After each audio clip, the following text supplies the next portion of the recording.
Jenner and student, पिछले lecture में मैंने एडिशन एंड सब्ट्रैक्शन प्रॉपर्टीज बताई थी और आज हम बताएंगे multiplication of integers and division of integers. Properties of multiplication of integers. The properties of multiplication of integers are discussed with examples. All properties of multiplication of whole numbers also hold for integer. वहाँ पे जो properties hold करती थी whole numbers के लिए, वही property यहाँ integers के लिए भी होल्ड करेगी. The multiplication of integer possesses the following property. अब देख रहे हैं हम कि कौन कौन सी प्रॉपर्टी फॉलो करेगी मल्टीप्लीकेशन ऑफ इंटीजर्स के लिए. सबसे पहला है closure property. The product of two integer is always an integer. यानी किसी भी दो इंटीजर को अगर हम ले लें, यहाँ पे जैसे हमने m और n दो इंटीजर लिए हैं और उनको मल्टीप्लाई कर दिया जाए तो जो आंसर आएगा वो भी हमारा एक इंटीजर होगा. इसके एग्जांपल्स हैं 4 into 3, यानी 4 और 3 दोनों ही इंटीजर्स हैं, उनको मल्टीप्लाई किया तो आंसर आया 12 विच इज एन इंटीजर. यानी कि ये क्लोजर प्रॉपर्टी है. दो इंटीजर्स को मल्टीप्लाई करिए, आंसर अगर इंटीजर आए तो यानी क्लोजर प्रॉपर्टी होल्ड कर रहा है. Next 8 into -5. 8 into -5 क्योंकि एक प्लस है और एक माइनस है तो इनका आंसर -40 हो जाएगा. 8 5 जा 40 और -40 इज ऑल्सो एन इंटीजर, तो ये भी होल्ड करेगा क्लोजर प्रॉपर्टी. -7 into -5 दोनों में ही निगेटिव साइन है, उनका मल्टीप्लीकेशन प्लस होता है. माइनस माइनस प्लस, तो 7 5 से 35, आंसर प्लस 35 आया. इसका मतलब है और 35 भी हमारा इंटीजर है. ये दो इंटीजर्स का मल्टीप्लीकेशन हमारा इंटीजर आ रहा है, यानी कि यहाँ पे क्लोजर प्रॉपर्टी होल्ड हो रही है. नेक्स्ट प्रॉपर्टी है commutative property. For any two integers m and n we have m into n equal to n into m. यानी कोई भी दो इंटीजर ले रहे हैं m और n, सपोज दैट यहाँ पे हमने m और n इंटीजर्स लिए हैं, इनको अगर मल्टीप्लाई कर दिया जाए और नेक्स्ट स्टेप में अगर इनका ऑर्डर चेंज कर दिया जाए फिर मल्टीप्लाई किया जाए तो दोनों ही के आंसर इक्वल होते हैं. That is multiplication of integer is commutative. यानी कि ये कम्यूटेटिव प्रॉपर्टी होल्ड कर रहा है यहाँ पे क्योंकि उनका मल्टीप्लिकेशन इक्वल आ रहा है. इसका एग्जांपल है अगर 7 और -3 दोनों ही इंटीजर्स हैं, इन दोनों इंटीजर्स को मल्टीप्लाई करें तो 7 3 से 21 होता है और प्लस माइनस माइनस, तो इसका आंसर आ जाएगा -21. और वही हम अगर इनका ऑर्डर चेंज कर दें, -3 को पहले ले ले और 7 को बाद में कर ले तो तब भी 3 7 सा 21 ही आएगा, आंसर -21. तो लेफ्ट हैंड साइड हमारी राइट हैंड साइड की इक्वल है, यानी कि ये होल्ड कर रहा है कम्यूटेटिव प्रॉपर्टी. इसका सेकंड एग्जांपल अगर 5 और -5 और -8 दो इंटीजर्स ले लें और हमें पता है माइनस माइनस प्लस होता है और 5 8 जा 40, तो इसका आंसर 40 आ जाएगा. फिर दूसरे स्टेप में हमने क्या किया, 8 को पहले ले लिया और 5 को बाद में ले लिया, फिर मल्टीप्लाई किया तब भी आंसर हमारा 40 आ रहा है. यानी कि यहाँ पे भी कम्यूटेटिव प्रॉपर्टी होल्ड हो रही. लेफ्ट साइड हमारा राइट साइड के इक्वल है. फिर नेक्स्ट प्रॉपर्टी आती है associative property. The multiplication of integer is associative, that is for any three integers a b सी.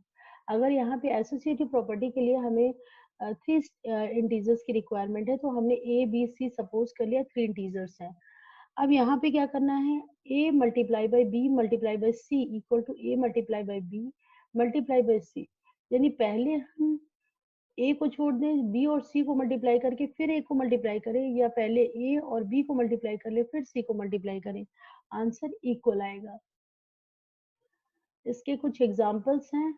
पहला है -3 इंटू 4 इंटू -5. यहाँ हमने -3 बाहर ले लिया, 4 इंटू -5 कर दिया, तो -3 इंटू 4 इंटू -5 हमें देगा -20. -20 एंड इंटू -3 ये हमारा हो जाएगा माइनस माइनस प्लस 60, इसका आंसर होगा. और जस्ट हम इसको इनका ऑर्डर चेंज करके लिखे, -3 और 4 को हम पहले ले ले फिर बाद में -5 ले, तब भी इनका आंसर क्या आ रहा है, 60 आ रहा है. तो ये दोनों ही कंडीशन पे आंसर सेम आ रहा है. यहाँ पे एसोसिएटिव प्रॉपर्टी ये होल्ड कर रहा है. सेकेंड है -2 इंटू -3 इंटू -5, यानी पहले -2 को बाहर कर लिया और -3 और -5 को मल्टीप्लाई किया, तो -3 और -5 को मल्टीप्लाई करने से +15 आ गया, और +15 को -2 से मल्टीप्लाई किया तो -30 आंसर आ रहा है।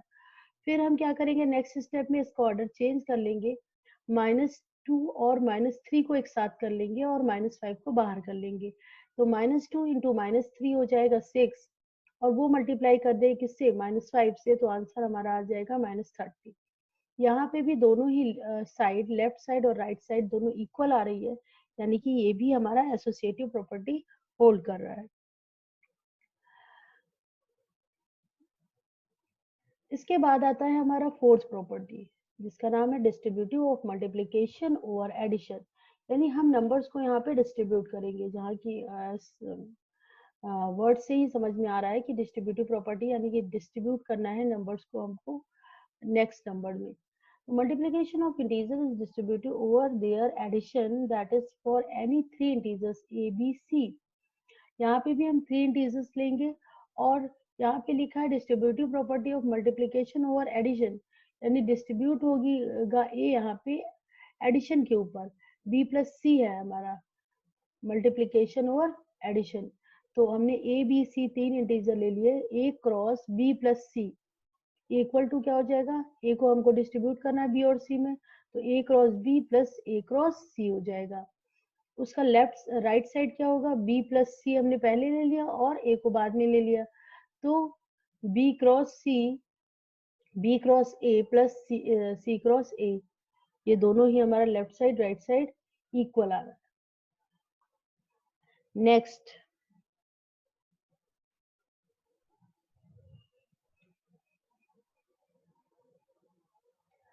अब इसके बाद कुछ एग्जाम्पल है डिस्ट्रीब्यूटिव प्रॉपर्टी के। -3 इंटू -5 प्लस 2, अब इसको -3 को डिस्ट्रीब्यूट करना है, तो -3 को पहले हमने -5 से मल्टीप्लाई किया, फिर -3 को हमने क्या किया, यहाँ पे -3 मल्टीप्लाई बाई -5 प्लस 2, तो पहले हम ब्रैकेट के अंदर वाला सॉल्व कर लेंगे, -5 प्लस 2 हमारा होता है -3, और -3 इंटू -3 हमारा एक देगा 9, माइनस माइनस प्लस, और 3 3 जा 9। इसके बाद हमने क्या किया, इसी को डिस्ट्रीब्यूट कर लिया, -3 इंटू -5 प्लस -3 इंटू 2, तो -3 इंटू -5 हो जाएगा -15, और -3 इंटू 2 हो जाएगा 6, तो 15 माइनस 6 हमारा 9 होगा। ये हमारा डिस्ट्रीब्यूटिव प्रॉपर्टी होल्ड कर रहा है। नेक्स्ट क्वेश्चन है -4 इंटू -2 प्लस -3, तो -2 प्लस -3 का आंसर होता है -5, और -4 इंटू -5 हमें देगा प्लस 20।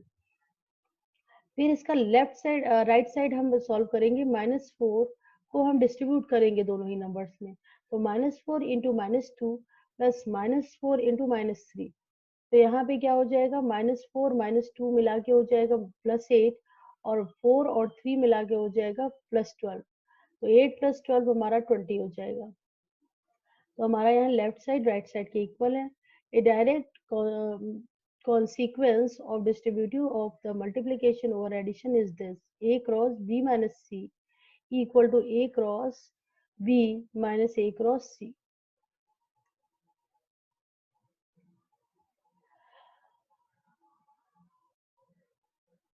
फिर प्रॉपर्टी हमारे existence of multiplicative identity property, for every integer a we have a cross 1 equal to a equal to 1 cross a, यानी किसी भी इंटीजर्स को 1 से मल्टीप्लाई करें तो हमारा आंसर वही नंबर होगा।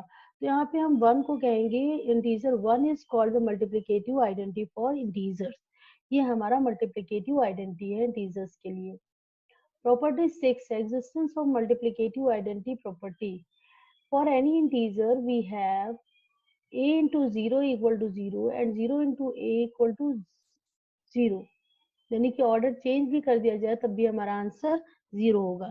किसी भी इंटीजर्स को अगर 0 से मल्टीप्लाई करें तो हमारा आंसर हमेशा 0 आएगा। नेक्स्ट है properties of division of integers. अब अभी तक हमने क्या पढ़ा था, मल्टीप्लिकेशन ऑफ इंटीजर्स की प्रॉपर्टी पढ़े थे, अब है division of integers.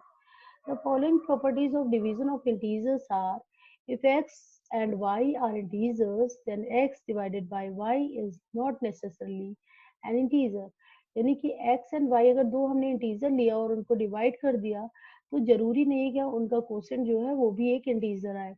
For example 16 divided by 3 and minus 17 divided by 5 are not integers. क्योंकि ये डेसिमल फॉर्म में आएंगे तो ये इंटीजर्स नहीं है. If x is an integer difference from 0, यानी कि डिफरेंट फ्रॉम 0, x की वैल्यू ऐसी ले कि जो 0 ना हो और उसके अलावा कोई भी वैल्यू ले ले, then x divided by x is equal to 1, तो वो हमेशा हमें 1 देगा. यानी कि अगर 2 डिवाइडेड बाय 2 करेंगे तो 1 देगा, 3 डिवाइडेड बाय 3 करेंगे तो 1 देगा. बस हमें x की जगह 0 नहीं लेना है. थर्ड प्रॉपर्टी है, for every integer x we have x divided by 1 equal to x. किसी भी इंटीजर को 1 से मल्टीप्लाई 1 से डिवाइड करेंगे तो हमेशा वही आंसर आएगा x. If x is non-zero integer, then 0 divided by x is equal to 0. और 0 को किसी भी इंटीजर से डिवाइड करेंगे तो हमेशा आंसर हमारा 0 आएगा. If x is an integer, then x divided by 0 is not meaningful. मगर कभी भी हम किसी इंटीजर को 0 से नहीं डिवाइड कर सकते, वो क्योंकि वो नॉट डिफाइंड होता है और उसकी कोई वैल्यू नहीं होती है. If x, y, z are non-zero integers, then x divided by y divided by z is not equal to x divided by y divided by z unless z is equals to 1. अगर 3 integers non zero integers ले ले तो हमारा ये associative property hold नहीं करेगा division के लिए. अब हम कुछ एग्जांपल्स को एक्सप्लेन करेंगे. तो वेरीफाई द फॉलोइंग, हमको इसको वेरीफाई करना है. तो वेरीफाई करने के लिए हमें पता है कि 2 साइड्स होती हैं किसी भी इक्वेशन में, लेफ्ट और राइट. दोनों ही साइड को अगर हम इक्वल कर ले तो वो हमारा वेरीफाई हो जाता है. तो यहाँ पे क्या है, 18 into 7 plus minus 3 equal to 18 into 7 plus 18 into minus 3. यहाँ पे डिस्ट्रीब्यूटिव प्रॉपर्टी लग रही है. तो 18 हमने बाहर ले लिया, 7 प्लस माइनस 3 इसको सॉल्व करना है. 7 प्लस माइनस 3 यानी 7 माइनस 3 का आंसर पहले हमने क्या किया, डिस्ट्रीब्यूट कर दिया. 18 इंटू 7 हो जाएगा और प्लस 18 इंटू माइनस 3 हो जाएगा. तो पहले हम लेफ्ट साइड इसको सॉल्व करेंगे. तो 18 इंटू 7 प्लस माइनस 3, तो 18 इंटू क्या हो जाएगा 4. 18 इंटू 4 का आंसर 72 होता है. फिर राइट हैंड साइड लेंगे, 18 into 7 plus 18 into minus 3. 18 into 7 का आंसर 125 हो जाएगा और 18 इंटू माइनस 3 का आंसर 54 हो जाएगा. तो 126 माइनस 54 का आंसर 72 होता है, जो कि राइट साइड के इक्वल है. यानी यहाँ पे लेफ्ट साइड हमारा राइट साइड के इक्वल हो गया, यानी कि ये वेरीफाई हो गया. नेक्स्ट सेकंड क्वेश्चन है, a certain freezing process requires that room temperature be lowered from 40 degrees centigrade at the rate of 5 degree every hour. What will be the room temperature 10 hours after the process begins? यानी कि starting में यहाँ room temperature हमारा था 40 degree centigrade और every hour वो 5 degree decrease हो रहा है. तो 1 आवर में वो कितना डिक्रीज हो रहा है, 5 डिग्री सेंटीग्रेड. तो इसी तरह 10 आवर में कितना डिक्रीज होगा, तो यानी आफ्टर 1 आवर रूम टेम्परेचर क्या होगा, 40 इनिशियल था तो 40 माइनस 5 हो जाएगा 35. उसके बाद similarly temperature of the room after 10 hour, और 1 आवर में 5 हो रहा है तो 10 आवर में 50 टेम्परेचर डिक्रीज होगा. तो 40 यानी इनिशियल टेम्परेचर में से माइनस 50 हम माइनस कर देंगे 50, तो हमारा आंसर आ जाएगा माइनस 10. तो after 10 hours after 10 hours the process begins, temperature हमारा होगा माइनस 10. नेक्स्ट है find the product using the suitable property. यहाँ पे हमें कोई भी जो प्रॉपर्टी यहाँ पे सुटेबल है उसको यूज करके हम इसको सॉल्व करेंगे. तो 26 into minus 48 plus minus 48 into 30 minus 36. यहाँ पे हम देख रहे हैं कि माइनस 48 कॉमन है, तो यहाँ पे हमने क्या कर लिया, माइनस 48 कॉमन ले लिया. तो हमारा ब्रैकेट में बचा 26 प्लस माइनस 36. इसको जब हमने ओपन किया तो माइनस 48 और 26 प्लस माइनस हो गया माइनस 36. तो माइनस 48 इंटू -10, 26 - 36 का आंसर होता है -10। इन दोनों को जब मल्टीप्लाई किया तो हमारा आया +480। तो यहाँ पे ये हमारा प्रोडक्ट सॉल्व हो गया। सेकेंड है 8 × 53 × -125। तो हम यहाँ देख रहे हैं कि अगर हम 125 को 8 से मल्टीप्लाई कर दे तो वो हमें 1000 देगा। तो क्या करेंगे सुटेबल प्रॉपर्टी के लिए, सबसे पहले हम 53 को बाहर कर लेंगे और 8 को -125 से मल्टीप्लाई करेंगे। तो 53 इंटू माइनस 8 इंटू -125 का आंसर होगा 1000 और उसको मल्टीप्लाई करेंगे 53 से तो -53,000 आंसर आ जाएगा। नेक्स्ट हमारा है verify that a divided by b plus c is not equal to a divided by b plus a divided by c। इस तरह को क्वेश्चन को सॉल्व करने के लिए सबसे पहले हमें लेफ्ट हैंड साइड और राइट साइड को ये देखा जाता है कि इक्वल है कि नहीं, और नॉट इक्वल है यानी कि ये वेरीफाई हो गया क्योंकि यहाँ पे नॉट इक्वल दिखा रहा है। अगर इक्वल होता तब हमें इक्वल दिखाना होता। अगर इक्वल दोनों की वैल्यू लेफ्ट साइड की राइट साइड के इक्वल आ गई यानी कि ये वेरीफाई हो गया। तो यहाँ पे क्योंकि फॉर्मूले में हमारा अनइक्वल है तो हमें यही दिखाना है कि लेफ्ट साइड की वैल्यू हमारी राइट साइड के नॉट इक्वल है।